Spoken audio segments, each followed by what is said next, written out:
Hi everyone, my name is Max Lee, and I'm a professor of New Testament at North Park Theological Seminary. Welcome to New Testament 2, the New Testament Text and Theology, or New Testament Theology for short. I've been teaching at the seminary since 2006, but prior to coming to North Park, I taught at Wheaton College for 3 years as a visiting prof and 1 year at Westmont College. Right now, I'm an empty nester, so my wife and I are enjoying a new chapter in our lives as my oldest has graduated from college and is out in the working world, and our youngest is a sophomore in college right now out in California. I wanted to say a few words about why studying New Testament 2 is important, why New Testament theology.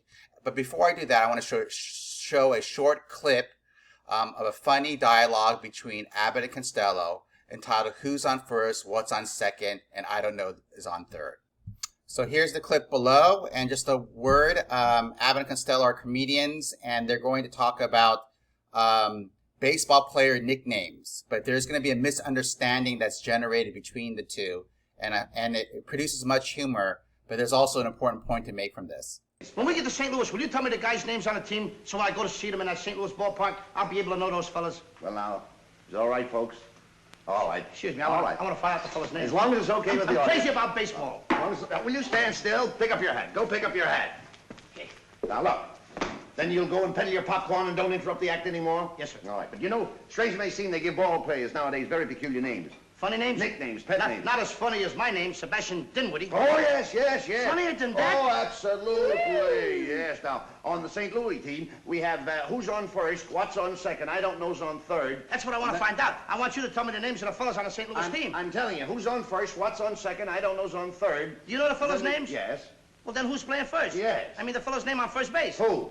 The fellow playing first base for St. Louis. Who? The guy on first base. Who is on first? Well, what are you asking me for? I'm not asking you, I'm telling you, who is on first? I'm asking you who's on first. That's the man's name. That's whose name? Yes. Well, go ahead and tell me. Who? The guy on first. Who? The first baseman. Who is on first? Have you got a first baseman on first? Certainly. Then who's playing first? Absolutely. When you pay off the first baseman every month, who gets the money? Every dollar of it. Why not? The man's entitled to it. Who is? Yes. So who gets it? Why shouldn't he? Sometimes his wife comes down and collects it. Whose wife? Yes. After all, the man earns it. Who does? Absolutely.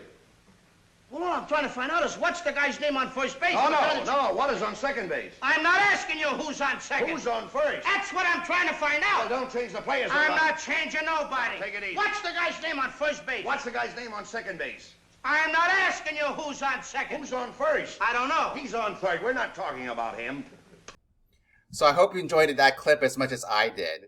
Now notice that Abbott, the tall one, the straight man, was using the nicknames of the baseball players, and the nicknames were actually who for the first baseman, what for the second baseman, and I don't know on third.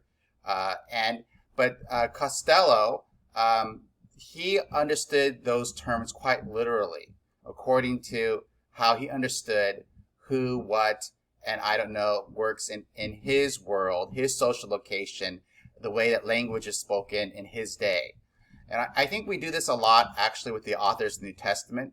The authors of the New Testament use words. We translate this into English, and we often interpret those English words according to our own social location.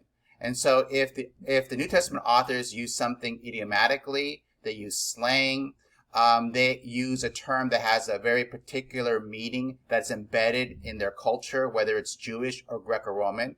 A lot of times we in the 21st century, who are separated by over 2,000 years from the New Testament and live in a different cultural, political, and religious world as the writers of the first century authors did, we often misunderstand what they're saying, so that while they're speaking one thing, we're hearing and interpreting something else. And I think New Testament theology does a lot to first understand the texts on their own terms. So we read it through the cultural lens, not of our world, but hopefully the world of the first century authors. And we do this by the use of history. But history is also related to theology, where we're not just satisfied with what the text might have meant to the first century Christians when the authors of the New Testament wrote these documents, but we're interested in what those texts mean for us today? And that takes theological reflection. What does Paul mean, for example, that salvation is a charis, the word we use for grace, but it's also translated as gift.